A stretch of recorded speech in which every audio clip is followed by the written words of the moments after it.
Hi guys, and welcome to part 2 of my 2019 movie review. The movies that I watched in 2019 have been really good actually. They were good last year as well. There was a few that were good the year before. So without further ado, I'm going to get into it. So here goes. Okay, so the last movie of July that I watched was Spider-Man Far From Home, and you would have already seen my review of that.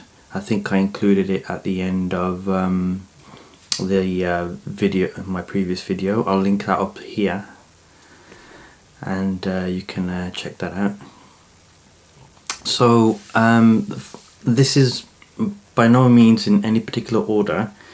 But I think it does go down into an order towards the end of the list. It's just a list I made of films that I've seen, and I started just writing them all down as they came into my head. The first one is Yesterday.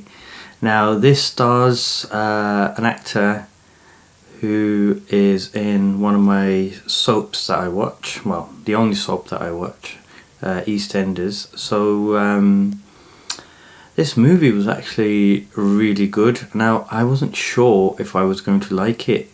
Now it's based on the Beatles in a way, but essentially what happens is some freak accident occurs that's unexplained, and all the power goes off throughout the world, and the only person to actually have any kind of weird effect from that electrical reset is that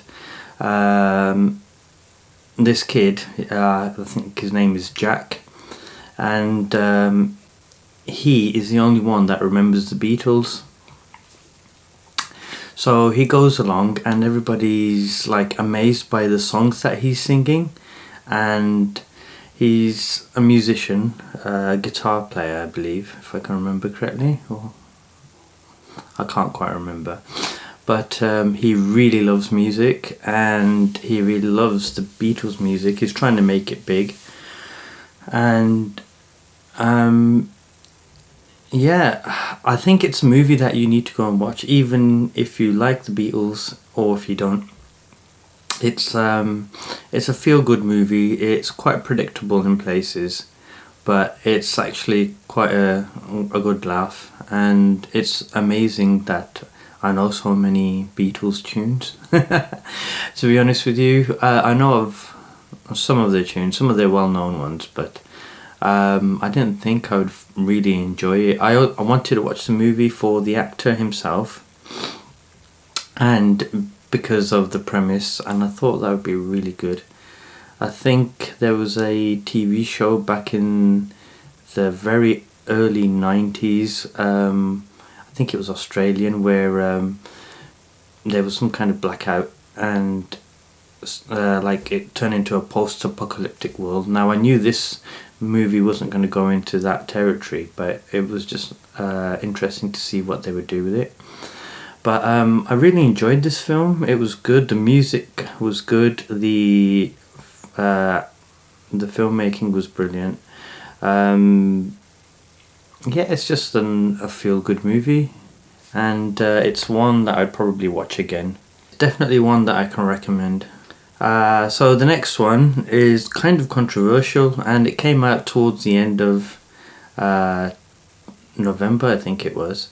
It's Blue Story. And it's basically two rival gangs in London, and basically their friends and their group basically attack one another. But while that's happening, there's two guys that are on the opposite side of each gang. Well, one of them isn't even part of a gang. He just lives in the area, and it just really brings like the knife crime that's going on in the UK and everywhere else, and the gun crime, and it does show it like it is. It is like that, and it's really weird how a lot of these people don't seem to realize that they are, you know, as it says in the movie, and you'll probably see it in the trailer, you're fighting over a postcode that you don't own. And I think that was probably the best line in the movie, and it was really good. It was a strange way of making the film, to be fair. I can't remember the name of the writer and director now, but Rapman, I think it was. Now, when I first saw the kind of narration from Rapman, it was like, oh my god, I hope this isn't through through the whole movie, where he comes in part of the shot and he's explaining what's been going on. But it was really good. I just enjoyed the way it was done, because the more it was done in the right places, and it wasn't done just to, you know, tell the audience what's going on or how they should be feeling right now about what they've just seen.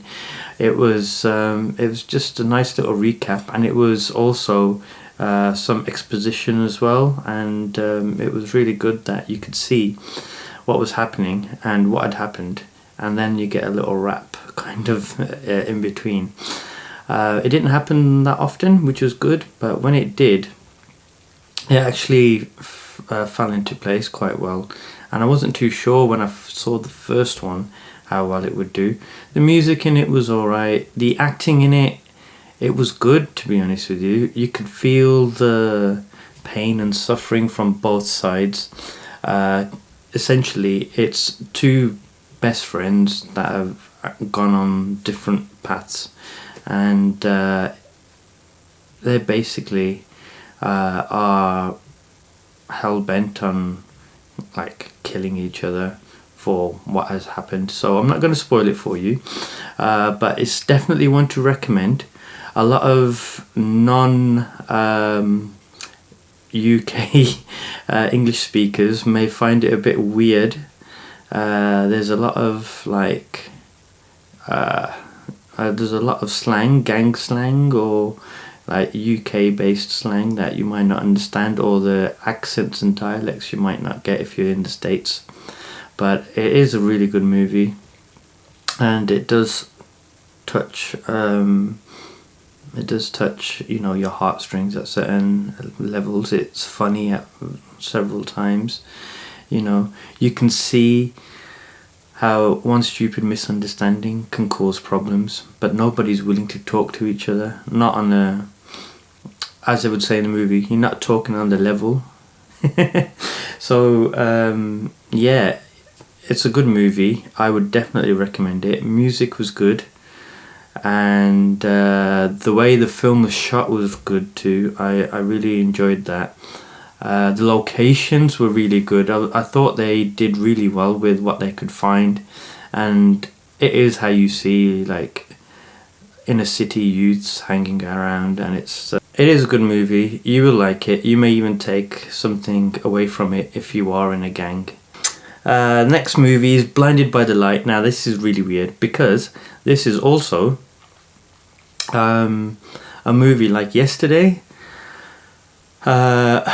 whereas this one is about somebody, another Asian boy basically, who likes Bruce Springsteen, and this is really good. This one, at the end, the boy in question, he has a monologue, and he says it at the end of the movie, and it actually made me cry, I'll be honest with you. Bruce Springsteen, I've only known the normal hits. I don't actually like listen out for him or his stuff, but a lot of it is pretty good, the music that's in the film. The acting in it's really good. I enjoyed it. Sanjeev Bhaskar was in it, which I love that guy. Excuse me. I love that guy. I think he's awesome. and yeah, he's always munching on something in the movie. But yeah, it was good.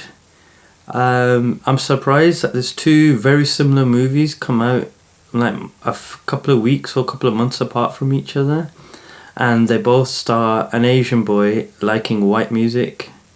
Now, I haven't said anything racist there. Blinded by the Light was actually, I think it was mid-80s or early 90s that was set in, and they really got the look of everything down really well. I was looking out for like satellite dishes and all that kind of weird modern stuff that you'd see on houses and on other buildings and things like that, and I couldn't see any. And all the old vehicles that were used were quite accurate as far as I can tell. But the film was good. I enjoyed it to the part where I was actually crying at the end. And if any of you have gone through anything like that, you'll probably understand where the character was coming from, and that's definitely a movie to recommend. So I'm going to say yes to that. Go watch it, find it. Okay, so the next movie is where are we? So on my list, it's Once Upon a Time in Hollywood. What can I say? The soundtrack was good. The cinematography was really good. There was a lot going on for no reason, and the last half an hour of the movie was probably the best bit. That's all I can say. Quentin Tarantino, he's quite a divisive character, but I like what he does, and he does what he likes, and that's very apparent from this movie. And yeah, it's good, but I think I've been conditioned in a different way to watching movies, or movies that are like taking like 9 minutes for like a flashback scene. It's a bit weird, to say the least, when all it is just like a side gag. And yeah, I don't know. I was trying to figure out what the movie meant, and or what it was trying to say, and to be honest with you, I couldn't find it. It was just a movie for movie's sake, shot very well, acted very well too. I did like the chemistry between Brad Pitt and Leo DiCaprio, and yeah, it was good. Really enjoyed it. I just couldn't understand why I had to wait like nearly 1.5 hours until something happened. So yeah, there you go. Can I recommend it? Not for the average viewer, I don't think. But if you're interested in that kind of era of Hollywood, then yeah, take a look at it. It might be worth something to you. We've had Aladdin, we've had Dumbo, and now we have the live action version of Lion King. Okay, I'm not too sure what to say about this. I did not like the cartoon when it came out. I think I had grown out of Disney cartoons at that point. And I did like the stage play I saw in London. It was really good and it was impressive. So I thought, you know what, let's give this a try. Maybe I didn't like the cartoon, but I like the live action version. And you know what? I did like the live action version. I enjoyed it so much. But one thing is really clear. James Earl Jones is Luke Skywalker's dad. He's also now Simba's dad, and he's also Prince Akeem's dad from Coming to America, and his voice is just that epic that you just want to listen to it. So a lot of the time before Mufasa dies, okay, so that was a spoiler by the way, If you have not seen the cartoon, the stage play, or this movie by now, or at least know the storyline behind it, it's not my fault that I spoiled it. So yeah, it was really good. I enjoyed it.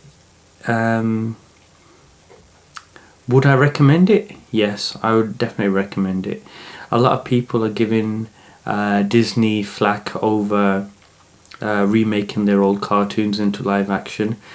But I think it's good. Look, the technology is there. Why not explore it? Push the boundaries, and we're getting better cinema that way. We're getting better YouTube videos that way. We're getting better comic book movies that way. So it's actually a good thing.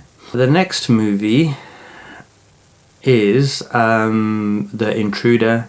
Now this movie looked really good in the trailers, and I thought to myself, you know what, I need to watch this. It stars Dennis Quaid, which is fine.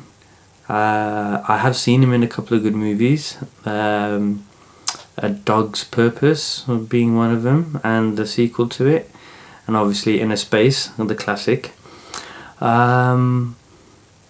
But this is a story of a man who is selling his house, and a young black couple are buying it. Now, there's actually nothing. The colour of the couple have nothing to do with the rest of the storyline. Let me just put that out there. It's about a guy who can't let go, and what he can't let go of is that house, because it's his house. He was born there. Well, sorry, his kids were born there, etc. And he's finding it really hard to let go, so he keeps coming around every so often, and it basically turns into one of these home invasion movies. But I'm not going to spoil the movie for you, because this is definitely one to watch. It might be predictable for a lot of people, but I found it really exciting. I like the acting in it. The music I didn't really notice, to be fair, and that's usually a good sign of good music in a movie. So go and watch that if you get a chance. Right, so now the next movie, probably one of the most anticipated movies of 2019 for a lot of people. What would happen if the Fast and Furious franchise split off into a completely different franchise? Well, this is what would happen. Hobbs and Shaw. And yeah, it was good. Enjoyed it. It was a bit pointless in places. I didn't understand why they had to do it the way they did it. It was funny to see the McLaren headquarters in the movie as the main evil corpse kind of lair. But yeah, it was quite good. It wasn't amazing. It was in the same vein as the Fast and Furious, but I think the most outstanding part of it was that I heard The Rock speak his own language, which is really good, because he needs to embrace that side of his personality or his character, and it was really well done. And we saw Roman Reigns, who is his cousin, in the movie as well. Didn't really have much of a speaking role, but he was in it nonetheless. And it is where it was going to be, a fast-paced action romp with really outlandish stunts, and you probably saw them all in the trailer, and there wasn't really much of a surprise to a lot of it. But yeah, it was good. Waste of a couple of hours. And if you've got a couple of hours to kill, and if you're a fan of the franchise like I am, of the Fast and Furious franchise, it's one to watch. You might not like it, you might not want to rewatch it, but it's definitely one to watch. Okay, so can I recommend it? Yes, I can. Okay, so the next movie on the list is The Art of Racing in the Rain. Now, I really like this movie. It's a movie about a racing driver who has a dog, and we see everything through the dog's eyes, so similar to the vein of A Dog's Journey and A Dog's Purpose. This was a pretty good movie, and as you know, I'm a big Formula 1 fan, and it had elements of Formula 1 in it, and it was just good. I think a lot of movies came out with dogs in them in the last couple of years, and movies about cars, so good stuff. I'm not saying that I like dogs, far from it, but movies about dogs, well, they're pretty good actually. They do tug at the heartstrings, as this one did, and yeah, it didn't disappoint. It was a good film. I found some mistakes in the movie, which I'm not too sure if I want to actually talk about them, because it really doesn't make sense, and it's not something that was detrimental to the movie. It was more of the TV channel that the actors were watching, or the character was watching. I can't remember who acts in it, to be fair. Was it Matt Damon? I think it was Matt Damon. No, it wasn't. Let me get my phone. Where's my phone? I can't believe this. I'm actually going to check on who was in this movie. It was Peter Petrelli. That's it. Okay, it's Peter Petrelli. And I didn't realise Kevin Costner was Enzo Ferrari. Was he Enzo Ferrari? Is it Enzo Ferrari? It's not Enzo Ferrari. So, Peter Petrelli from Heroes is the main guy in it, and he's watching TV, and he's watching the Formula 1 channel 10 years ago, when the logo for the Formula 1 channel, well, there wasn't a Formula 1 channel back then, but the Formula 1 footage would always have the F and the 1 made into like a flag. But this one was showing basically the new logo that we see. They started using it last year or the year before. Anyway, like I said, that has nothing to do with the movie. It just took me out of the movie, if anything. Music was good, acting was really good, the stunts and car shots were amazing. It was really nice, and yeah, I enjoyed it. Would it be something that I recommend? Definitely. So next is a movie for everybody to enjoy, and that's Dora and the Lost City of Gold. And I've seen like clips and like parts of episodes of Dora the Explorer. I've never actually watched one whole one, but it was actually good. The film was basically a reiteration of like Indiana Jones kind of adventure, or Tomb Raider kind of adventure, and yeah, it was pretty good. It was done with laughs in mind. It was a bit tongue-in-cheek in places, and the visual effects were good in it. I really enjoyed that. Music was good, and the actress that plays Dora is the same actress in Instant Family, which I watched last year, or I actually reviewed it this time last year, and yeah, she did really well, and I totally forgot what I was watching. I thought I was watching an actual, like, an adult adventure movie, but I didn't realise they were all kids. It just like went away, and yeah, it was good. I enjoyed it. Is it one to recommend? Yeah, definitely. I would definitely recommend it. Okay, so the next movie is Good Boys. Oh my god. If you take Superbad and The Hangover, mash them together, and you would get The Good Boys. I I couldn't stop laughing at this film. It was just really funny.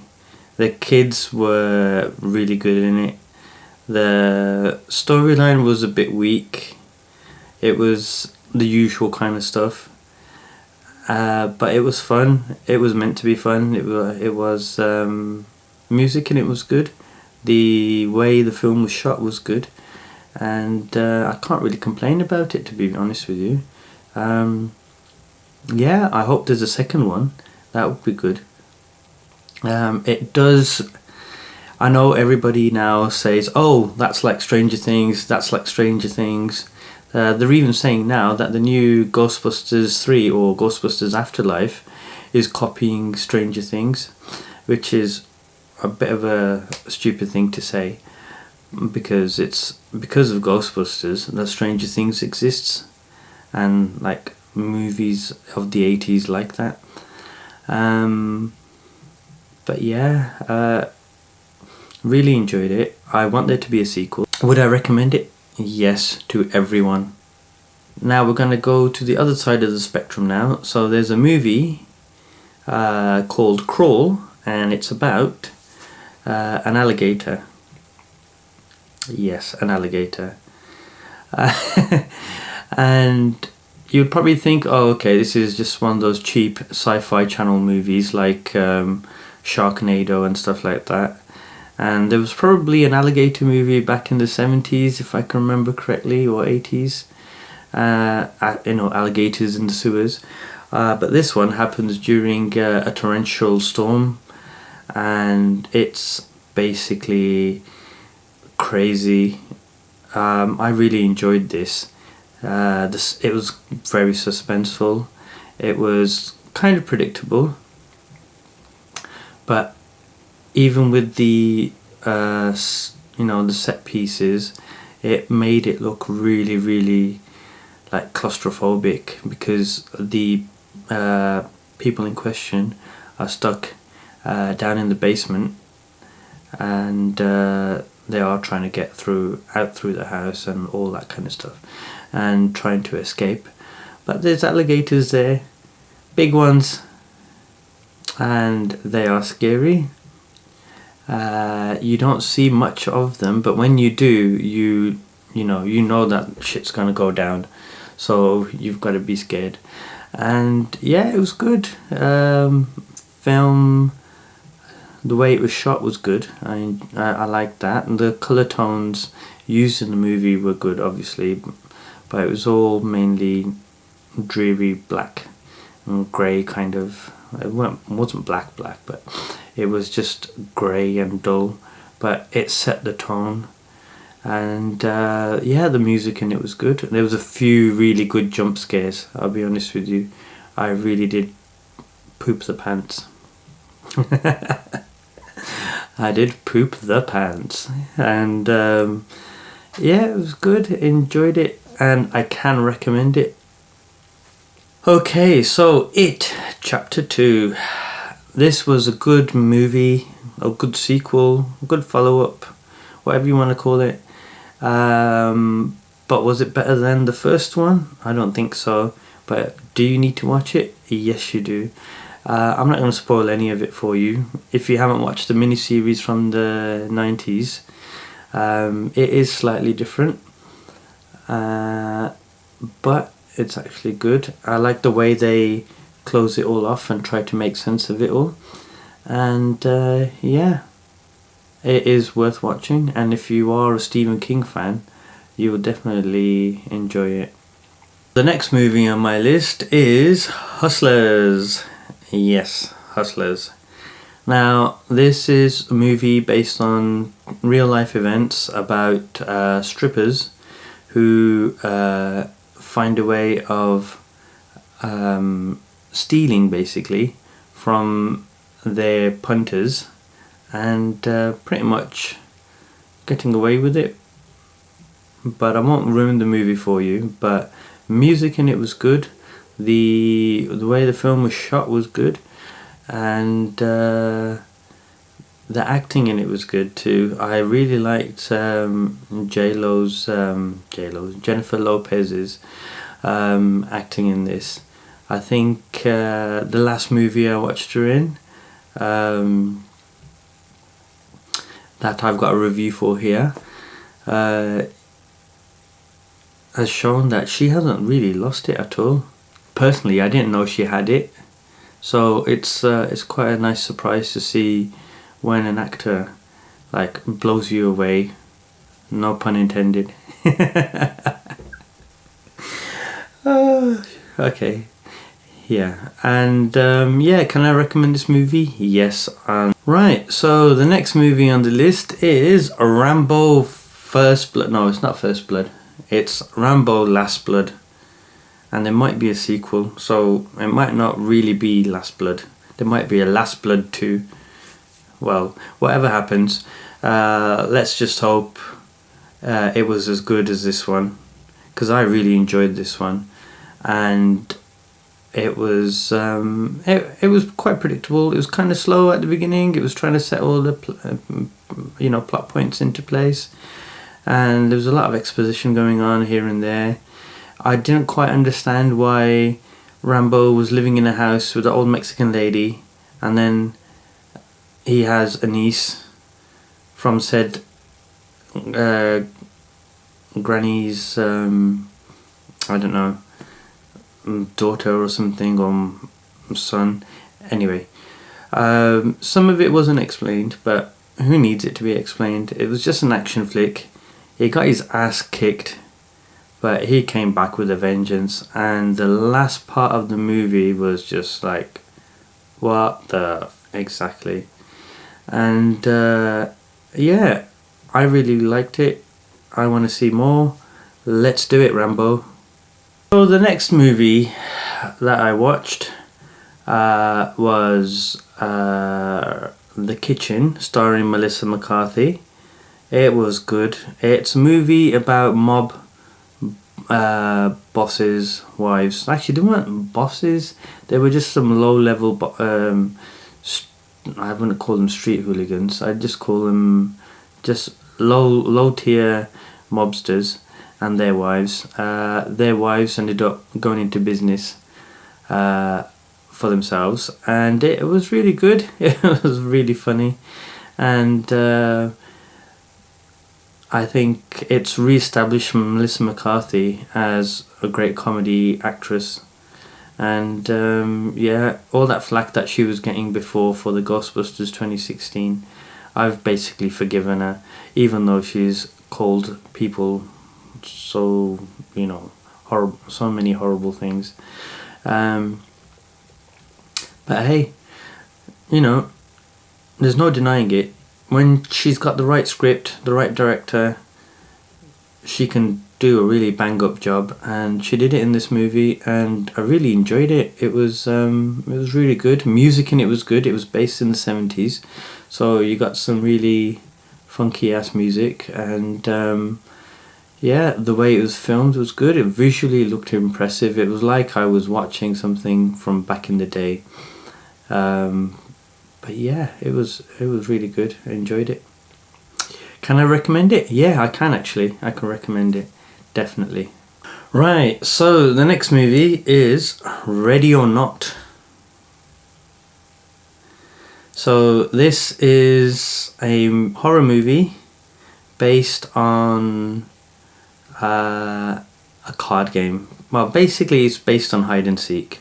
But what happens is a new bride comes into a family home. This family are known for making board games and games of all types, basically. And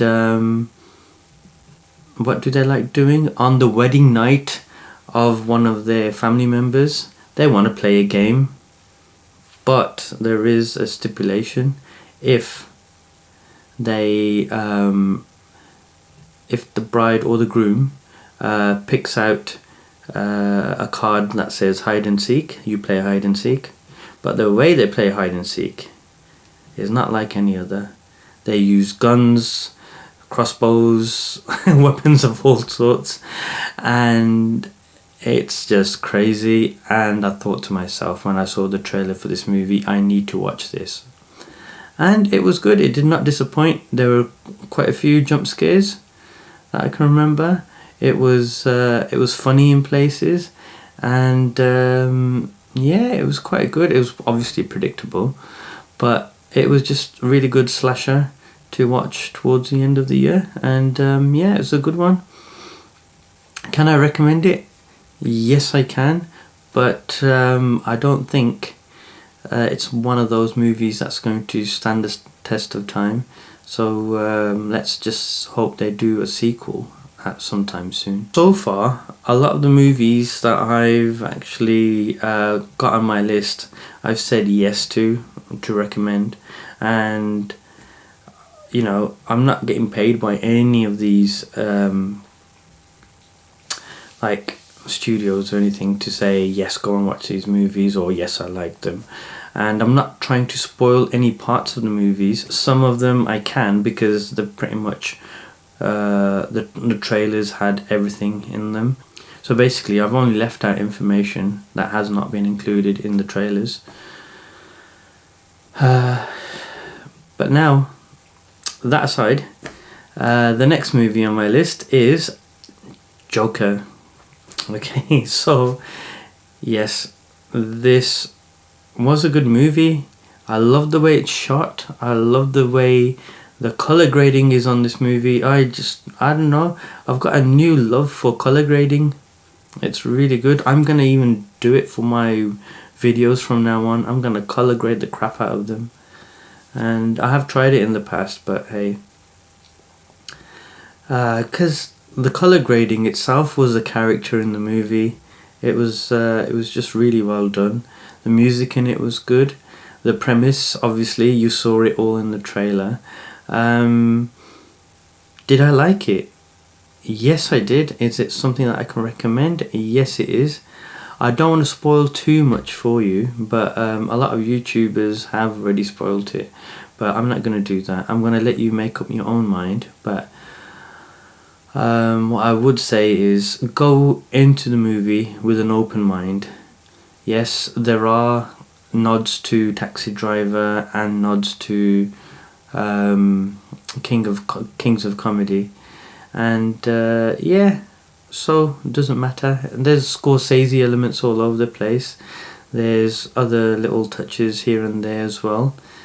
You don't get to see Bruce Wayne. You don't get to see an older Bruce Wayne in a batsuit, which is fine. You're not going to anyway, because this is pretty much, it's kind of like an Elseworlds style story, where I'm not going to ruin it for you. Just go and watch it. It should be on DVD in the next couple of months, on streaming services in the next couple of months. So yeah, just give it a try, and if you like it, thumbs up.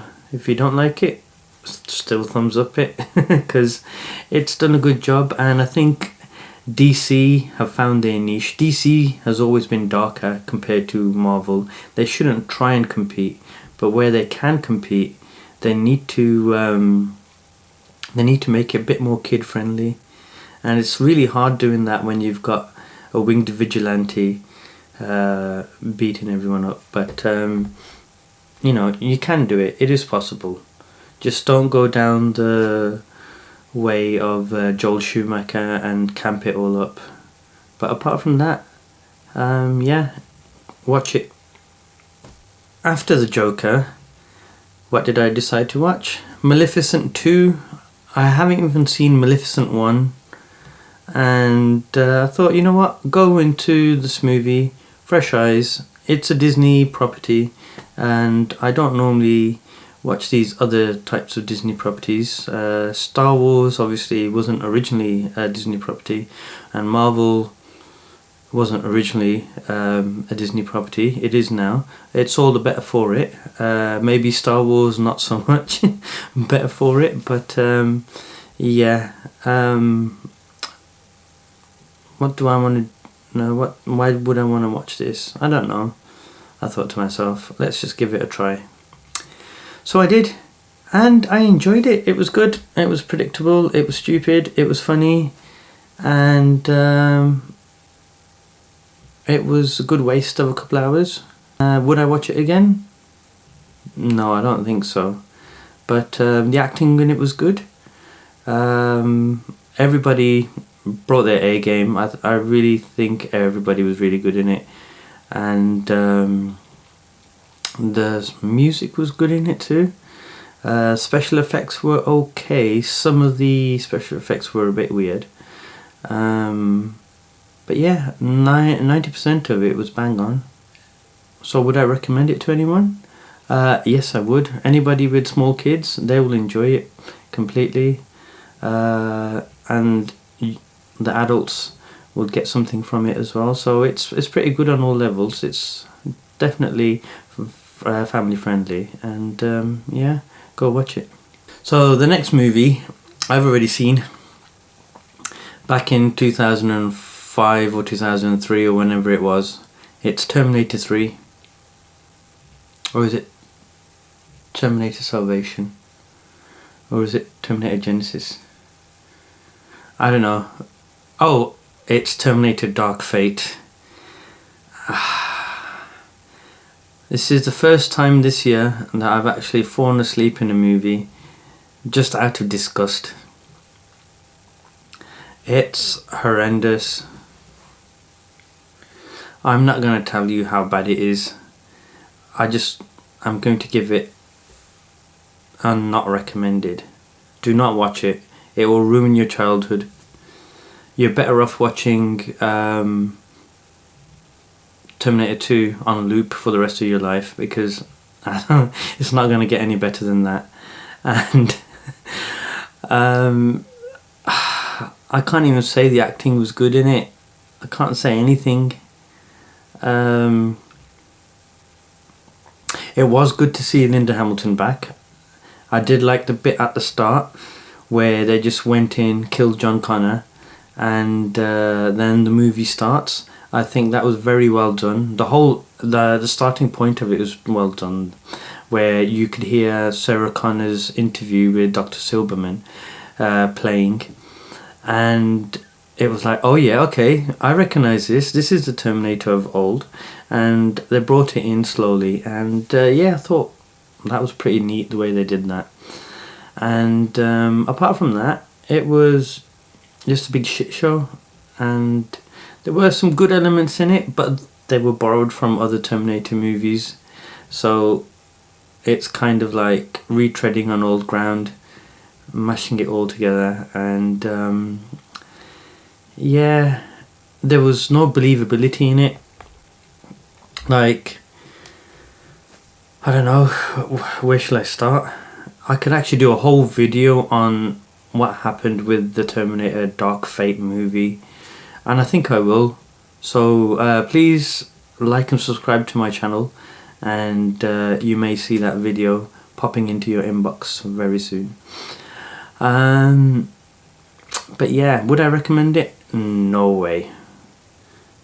So far, no. So my next movie is Countdown, and this is a horror movie where you download a where is it with my phone?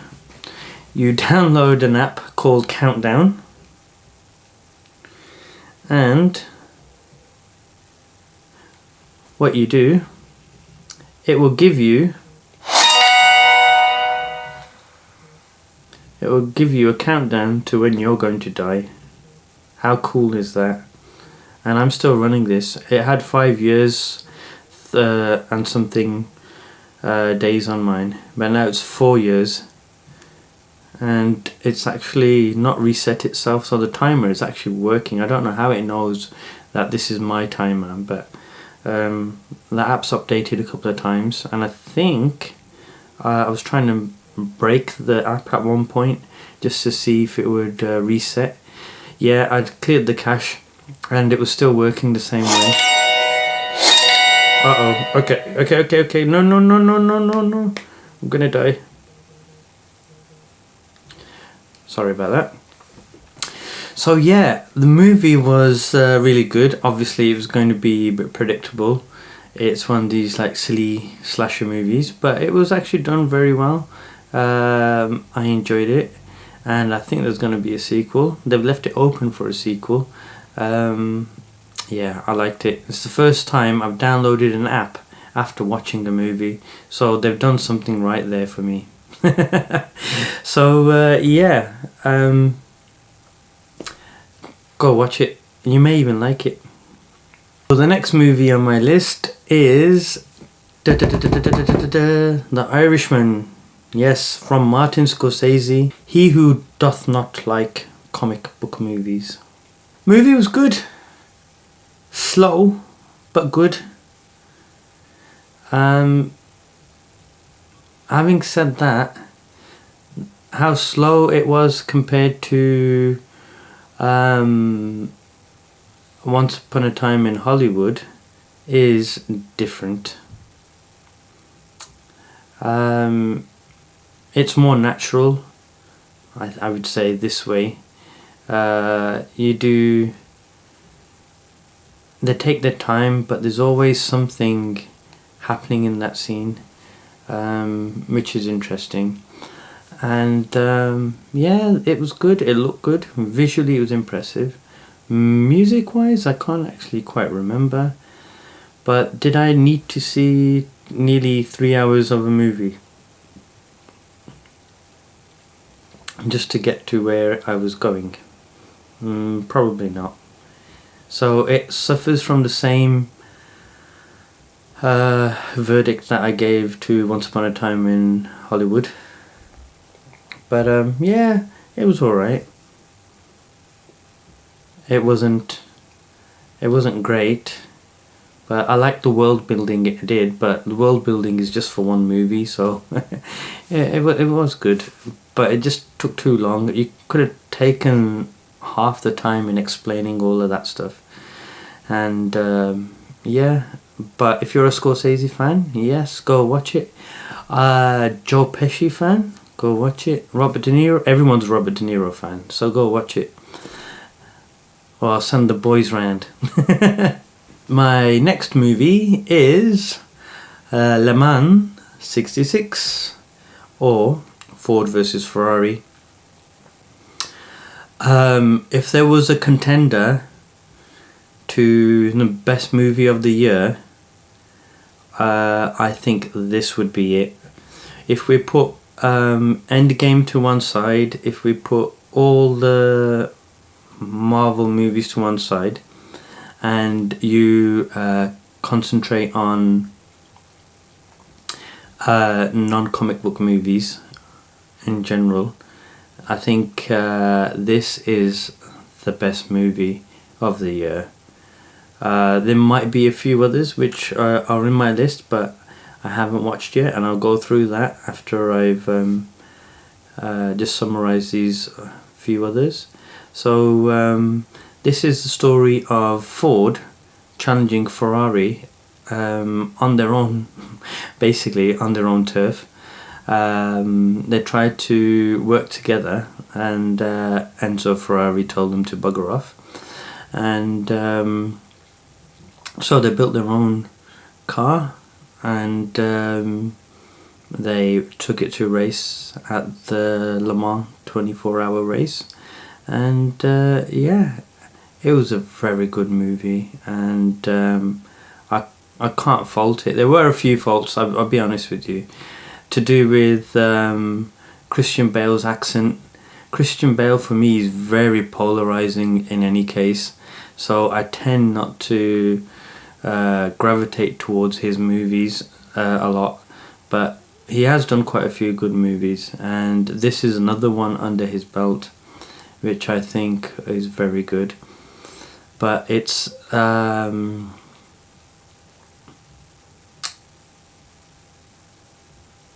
yeah, but it's very good. Matt Damon in it was really good too, and I think between them they didn't really show that much of a pally-pally kind of friendship.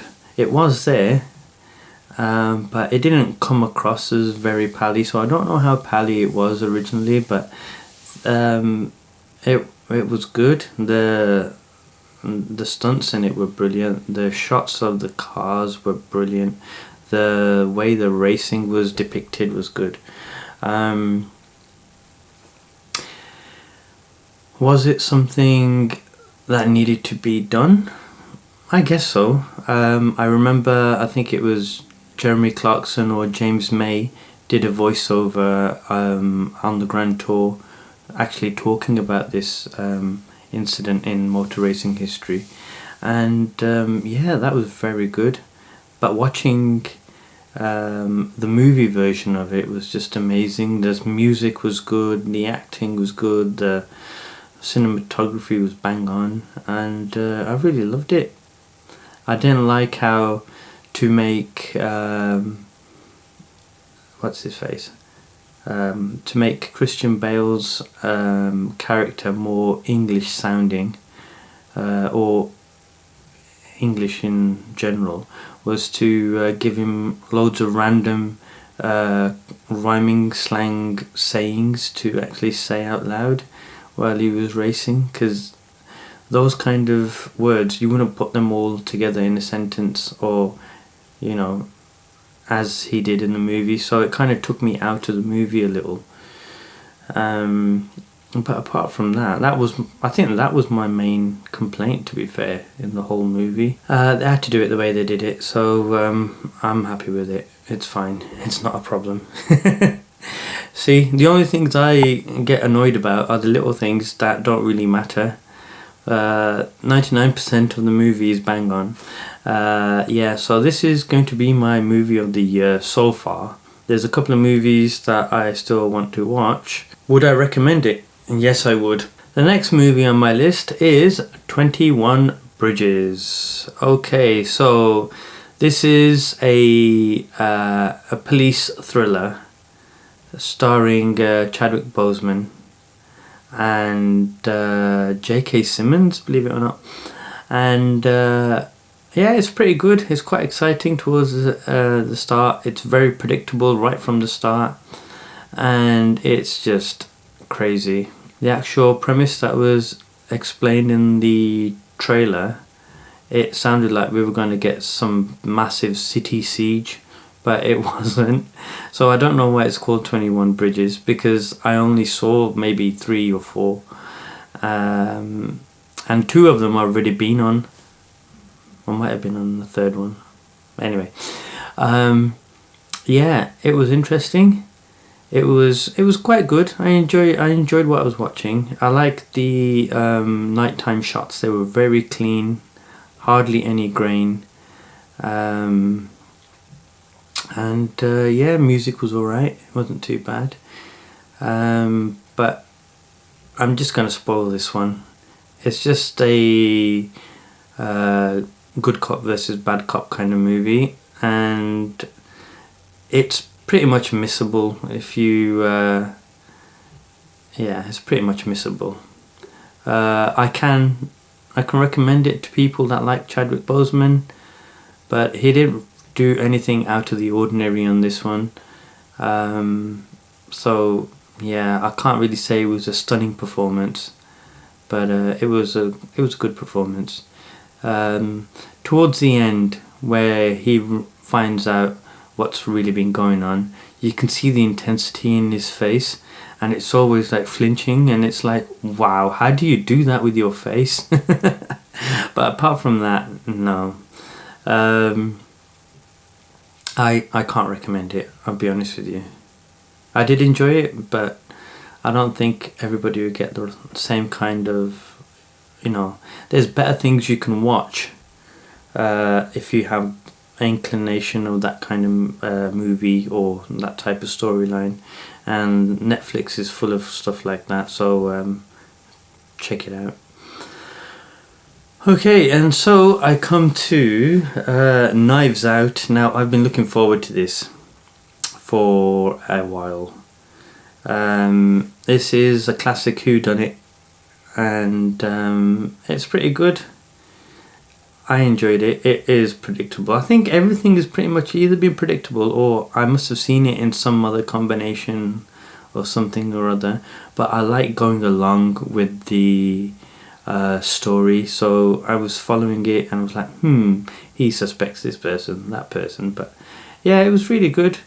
I did not care too much for Daniel Craig's accent in the trailer. I thought it was going to be shit, but after the movie started and he was introduced and he had spoken to a few people, it was fine. I totally forgot about it. I just saw Daniel Craig doing his thing, but the movie did have some really good actors.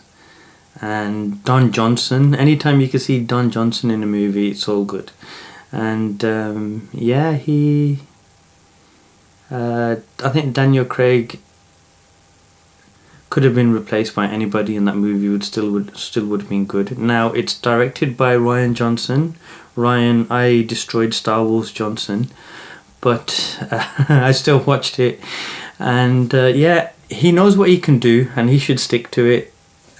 Star Wars trying to mess with that formula, it's a different beast altogether, so you can't do that, and that's where we are now. So on my... Oh, actually, I've got another movie before I move on to the movies that I'm going to... Okay, so... we've got... Jumanji: The Next Level. I watched that and I enjoyed it. It was a good waste of a few hours, and yeah, music was good. There was one bit where there was a UB40 song during a fight scene, and it went really, really well together, and it was really good. The Rock is always The Rock.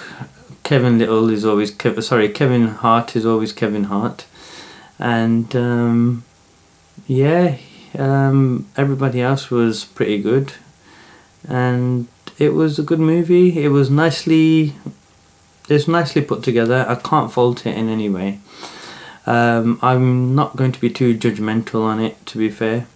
It's a good family movie. Would I recommend it? Yes, I would. Okay, so I'm actually doing this video in two sections because there are movies coming out next week, and there's movies coming out the week after, and I want to make this video go live by the 31st of December. So this is why I'm doing these few movies now, and then I'm going to give you a list of the movies that I missed, and then I will put the movies that I'm going to be watching at the end, and then I will do the review of those movies once I've watched them. Okay, so the movies that I missed this year, which was very unfortunate because I wanted to watch a lot of movies this year. So the first one is Midsummer. I kind of had a feeling that it was going to be pants, so I did skip it, to be fair. I didn't really have the time to watch it, so when it was on I was like, okay, maybe if I can fit it in I'll do it. So that's Midsummer. Stuber, which is what's his name, Dave Bautista, as a cop who commandeers a Uber driver and his car. Yeah, that's quite interesting, and I'd want to watch that. The Dead Don't Die. I was really upset that I missed this. I had the chance to watch it, I just was way too busy at the time, and yeah, that's one that I really need to watch. The Current War, which is the one about Edison and what's his face, Tesla, that seemed to come into the cinema then disappear back out again, so I don't know what's happening there. I think it was probably pulled from the cinemas, so I need to chase that one up. So how much is that? Is that 4 now? 5? That's 1, 2, 3, 4. Yeah, okay. And then Scary Stories to Tell in the Dark. That was the other movie that I missed, and that one really peed me off as well. And it's like, why do I have work at the same time as these amazing movies? And they're only getting 2-week runs now, and it is really packed cinema. experience nowadays. You're getting a lot of movies, and you're also getting a lot of movies being booked out for random different movies and events. You're getting like sports and stuff like that. Anyway, the other one I missed, but this one I kind of missed on purpose. It was Ad Astra, and I accidentally overheard a review on the TV about it, and then it just put me off it. But that would have been another Brad Pitt movie this year that I would have watched. Judy, the life story of Judy Garland, was one that I wanted to watch. I missed it, but that looks really good. I think Renee Zellweger did a really good job, and that's just me seeing what the movie was like from the trailer. So yeah, looking forward to that when I get around to watching it. Official Secrets, that's another one I missed. That's a Keira Knightley movie about the Iraq and Afghanistan wars.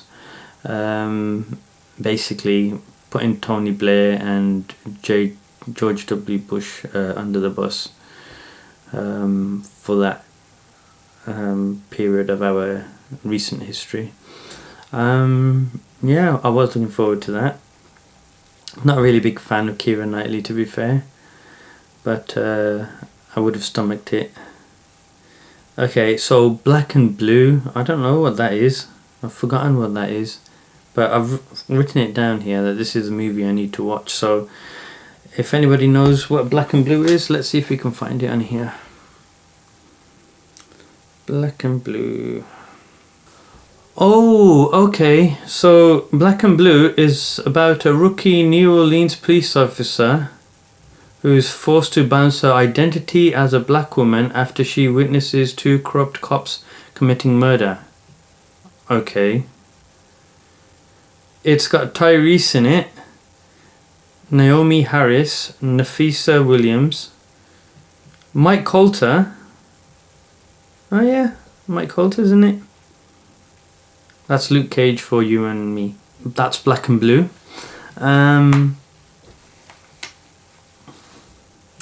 I also missed the Addams Family cartoon. Well, I still need to see it, so yeah. What else did I miss? I missed Midway. Now Midway would have been awesome to watch at the cinema, but now I'm going to have to watch it at home.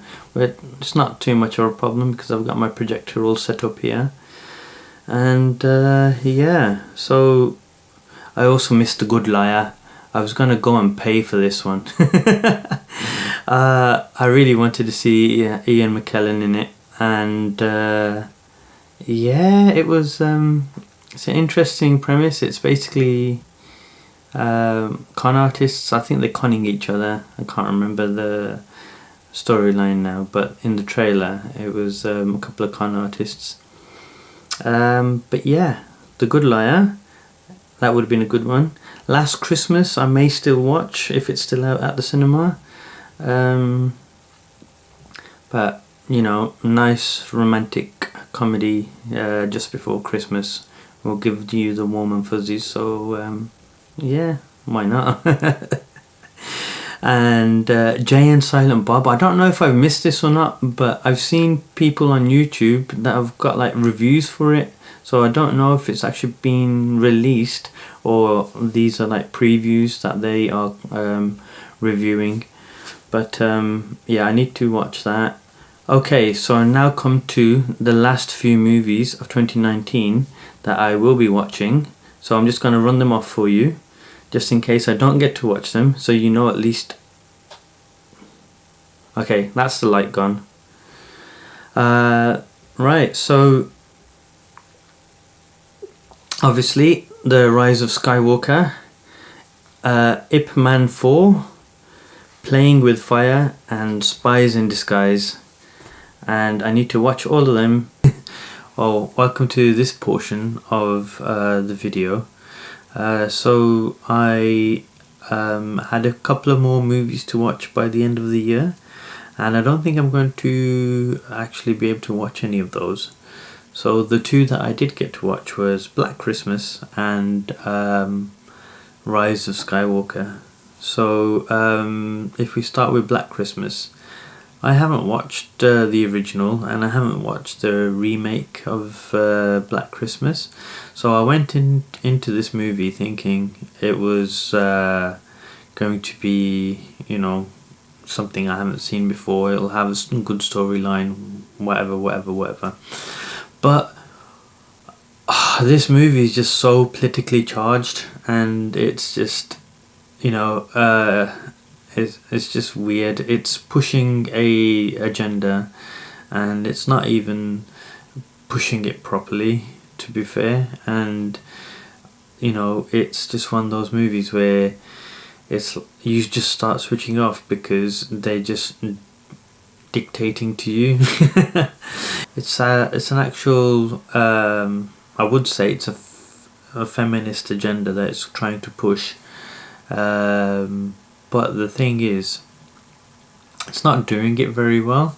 And there are movies out there, even horror movies, that push a certain type of agenda, but it's not causing problems with the actual storyline, whereas it actually fits in line with the storyline. Where this one, it was just like mediocre horror scene or mediocre kill, and then a bit of a speech or a bit of a hint towards this, that and the other, either it being gender, race or whatever.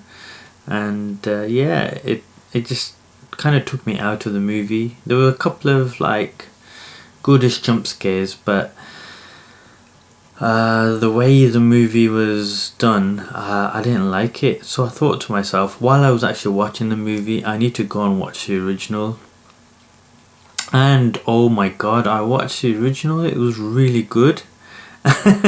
It was slow, just like the new movie. It was actually slow, and the kills weren't amazing, but it was just how atmospheric and tense the movie was, whereas the new movie, it's not even tense. So one of the main aspects of the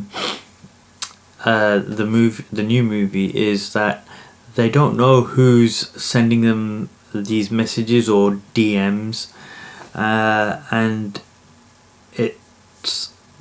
it's meant to be scary. Oh my god, who the hell is this? But it's never played upon. It's just, oh, I've got a DM, oh fuck this, and that's it. Whereas when you watch the original movie, the killer is actually calling somebody on the phone, screaming, shouting, talking in tongues, more or less, and it's just freaky. And I think that has a better effect on the person watching the movie, as well as the character, or you can believe the character's freaked out because you're freaked out. By reading a text on a mobile phone, it's just, it doesn't have the same effect. So it kind of lost me at that point in the movie, and this is before I even watched the original. And I thought the original just really encaptured you know, my interest, and it was like, okay, I want to see where this goes, and it's freaky. The original is probably the best movie to watch if you want to watch this version of Black Christmas. Forget this one, watch the original, then watch this one if you want, but I would probably not recommend this one at all.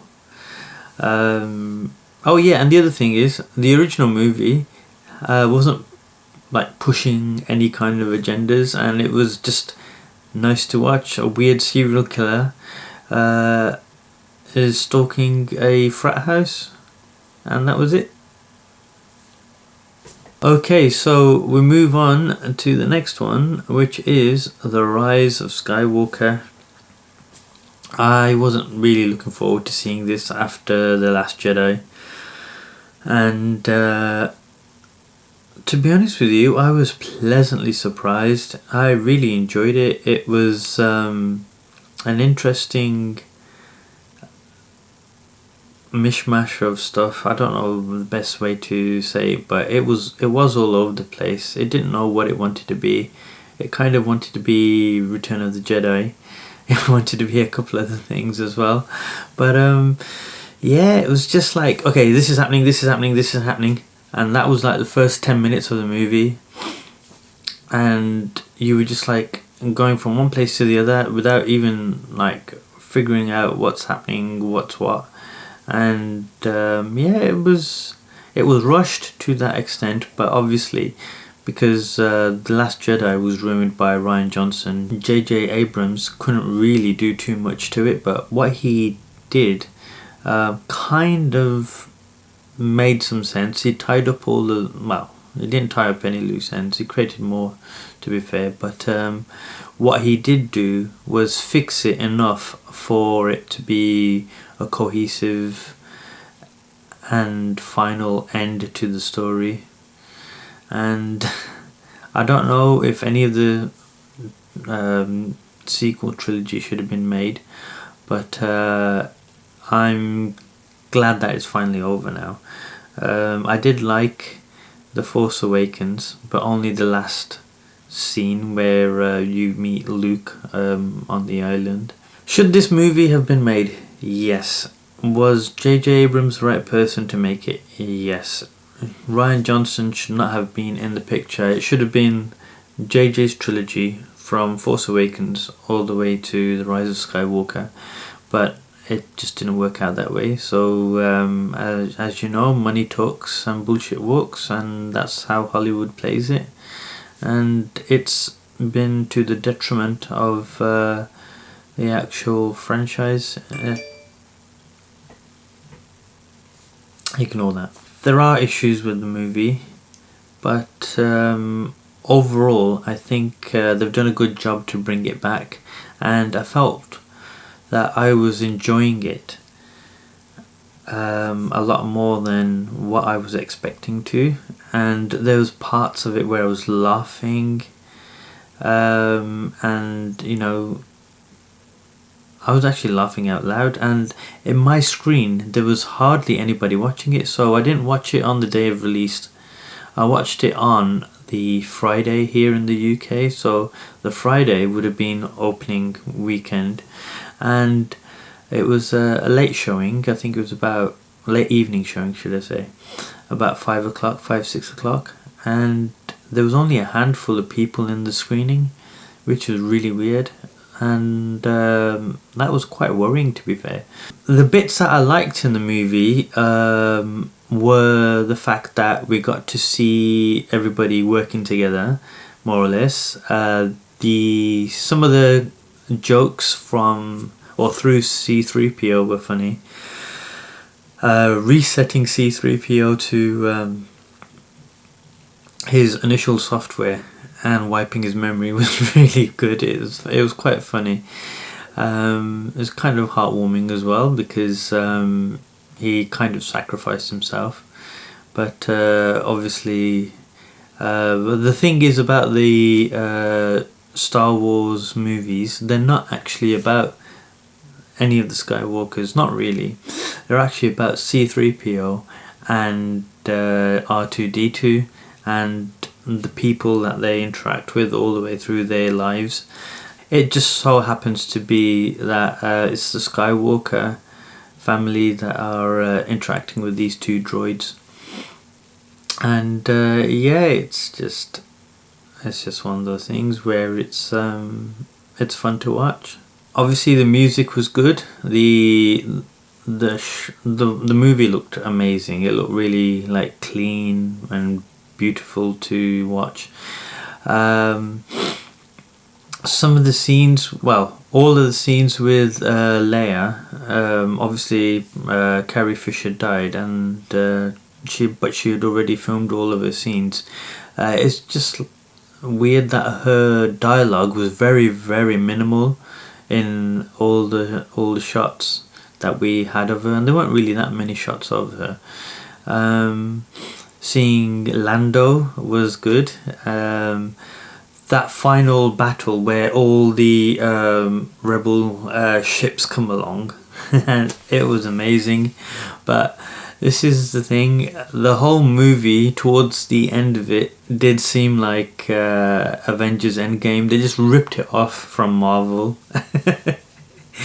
Obviously it's their other brand of entertainment, comics and movies and whatnot, but they ripped it off from there, and it was just really amazing to see that they did it. At the time when I was watching it, I didn't really clock on until I started thinking about what actually happened, and yeah, it's funny. Can they do it? Of course they can. It could happen in the galaxy far, far away, but I enjoyed it. I was surprised that I enjoyed it. Would I recommend it? Yes, I would. It may even bring back fans from the mess that was The Last Jedi. So yeah, please go and watch it, and thank you for watching my movie reviews. I've done them in batches of 2 videos, so every 6 months there's a video, but I'm thinking of taking it back to just doing a movie. But I actually enjoyed doing it this way too. It's quite good just to like blurt it all out. But I think next year in 2020 I'll be making more time for this, and yeah, it will be amazing. I'm going to try and do some live stream reviews straight after I've watched the movie, so we'll see how that goes. And I've got a video coming up soon, just talking about, well, unboxing the piece of equipment I'm hoping to use for that. So yeah, thanks for watching. Please like and subscribe to my channel. Let me know what you think of this video and my other movie review videos. If there's anything you want me to talk about, any movies, new, old, upcoming, anything to do with movies, games, videos, photography, videography, technology. This may be the last time in 2019 that you'll hear from me, so I will say Happy New Year everybody, and I'll see you in 2020. Thank you.